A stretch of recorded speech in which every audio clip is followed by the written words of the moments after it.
So, got this back axle all blasted up and painted, fuel tank's back in, looking nice and tidy, backing plates are on, new wheel cylinders, a little bit rusty, which has been sat around that cylinder for a while.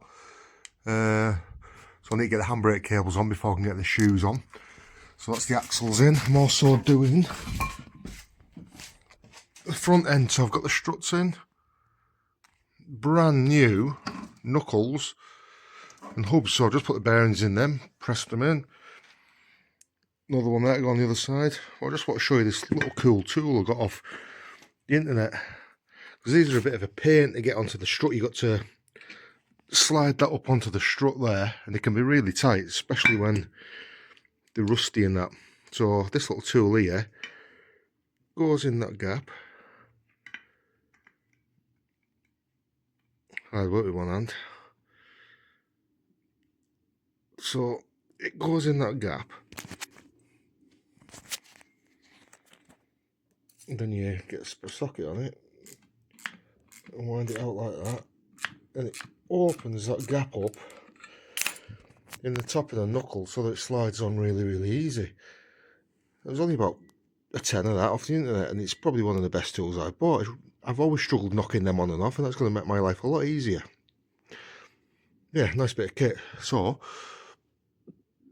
I'm going to get the bottom arms in now, steering rack on, try and find the drive shafts wherever they're at, and carry on with it.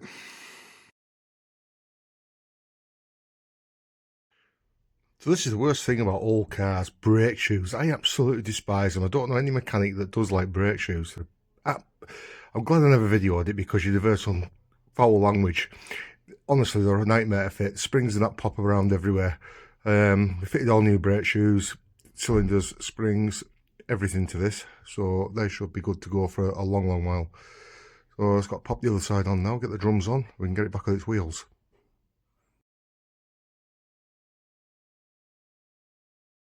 Right, so I was going to give you an update on this old Peugeot 205. To be fair, I've totally forgot I was doing it, because I've bought myself a Transit that I'm converting into a camper van for myself. So I've been doing loads on that, and just doing the Peugeot in between. But while I've been doing that, I haven't realised how far I've got on with it.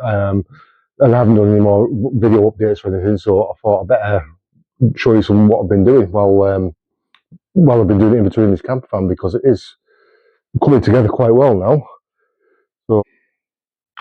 So as you can see, I think last time we come to it, there's no axles or anything in it. So all the axles are back in.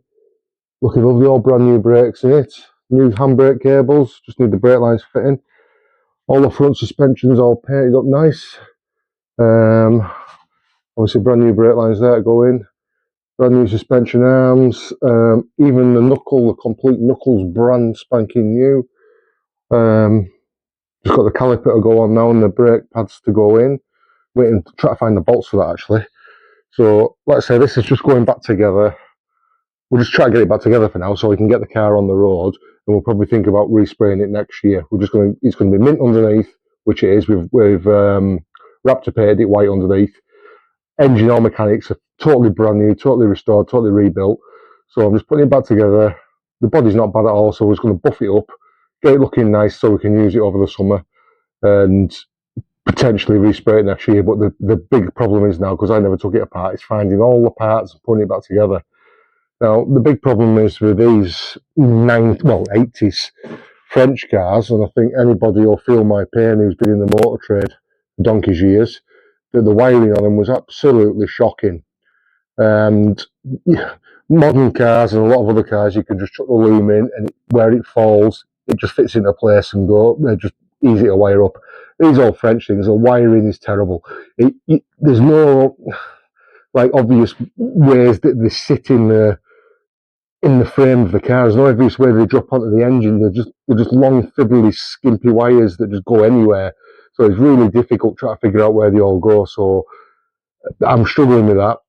Also struggling with a few things like the brake pipes, where they mount to the rear of the vehicle. I can't see any pictures of where they fit. So I'm just loosely putting things on and figuring it out as I go. But stupid things like the wiper motor. The other night, I come up, put the wiper motor on, but both the pivots on the wiper were sea solid, so I had to strip all those down, clean them all up and grease them all to get them working again. But they're working spot on. Well, I presume they haven't got a battery on yet. So again, this side's all back together, all brand new components, brand new hubs and bearings and knuckles and suspension. So we're getting there. I'm going to try and get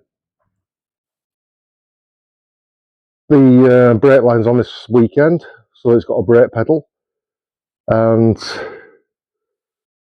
we'll go from there. All the fuel lines and everything are in. I think once the brakes are on, we've got it back rolling, calipers and that are on, it'll start coming to pretty quickly. But let's say I forgot to do any videos on it, and before you know it, it has come to quite a lot. So it should be quite a lot of progress on the last video we did. So hopefully next time we do a vid, we should be on all fours, rolling, maybe the seats back in it, possibly running. I doubt it. I think we're way off that yet, but we never know. We'll see what happens then. Right. So the other thing that's been holding me back, that says I just bought another Transit van, Ford Transit Custom. I love these old things. So I'm just tidying the bodywork up a bit, a few cracks in the bumpers and stuff. I've just put a wet belt on it. It's one of those daft 2-litre wet belt engines. Not a bad job to do though. So that's done. The new front bumper on it and painted. I just need to strip all the rear out now and start building my camper. So that's holding me back on the Peugeot, but I could do with this Peugeot out of the way really, so hopefully we'll be getting that out of the way in the next couple of weeks. See you soon.